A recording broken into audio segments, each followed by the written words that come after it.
United Nations ने तालिबान के कई नेताओं पर ट्रैवल बैन लगाया हुआ है। इनको ट्रैवल बैन से छूट दी गई है भारत में 9 अक्टूबर से 16 अक्टूबर तक की यात्रा के लिए। और 8 सितंबर को आपको याद होगा कि डोनाल्ड ट्रंप ने इंग्लैंड के प्रधानमंत्री स्टारमर के साथ जो साझा प्रेस कॉन्फ्रेंस हुई थी उसमें कहा था कि अमेरिका को बगराम एयरबेस फिर से चाहिए। लेकिन अब वो ज़माना चला गया जब अमेरिका बोले, अमेरिका का राष्ट्रपति बोले और पूरी दुनिया सुने और उसके बाद माने। तो भारत की यात्रा से पहले, और जाहिर है कि इसी सप्ताह आ रहे हैं भारत तालिबान के विदेश मंत्री, ये उनकी पहली यात्रा है।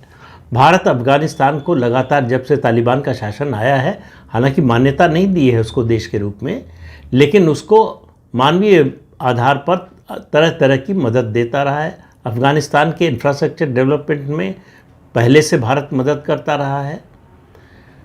तो भारत और तालिबान के रिश्ते सुधर रहे हैं। इससे समस्या, अब देखिए, ये जो विश्व की राजनीति है, जो समीकरण हैं, वो बहुत उलझे हुए हैं। ब्लैक एंड वाइट में आप नहीं देख सकते कि ये इनके साथ हैं तो उनके खिलाफ हैं, या उनके खिलाफ हैं तो इनके साथ हैं।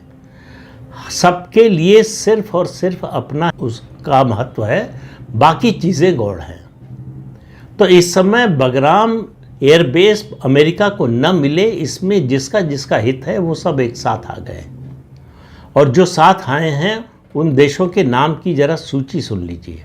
भारत तो है ही, आपने सुना, भारत अमेरिका के खिलाफ इस तरह से खुलकर किसी अंतर्राष्ट्रीय मंच से आ जाएगा, इसकी कल्पना कितने लोगों ने इससे पहले की होगी। दूसरा नाम सुनिए तो और चौंकेंगे, पाकिस्तान।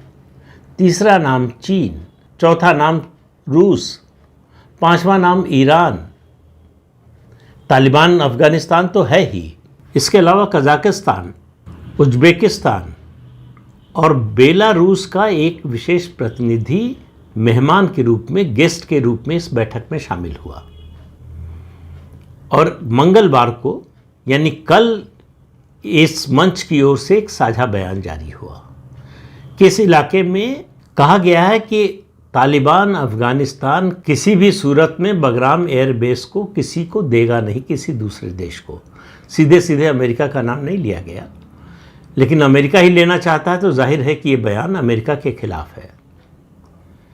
तो अफ़गानिस्तान के जरिए इस इलाके में जो पहुंचने की, अपना मिलिट्री बेस स्थापित करने की इस एयरबेस के जरिए डोनाल्ड ट्रंप की मंशा थी, उस पर घड़ों पानी फेर दिया है इन देशों ने मिलकर।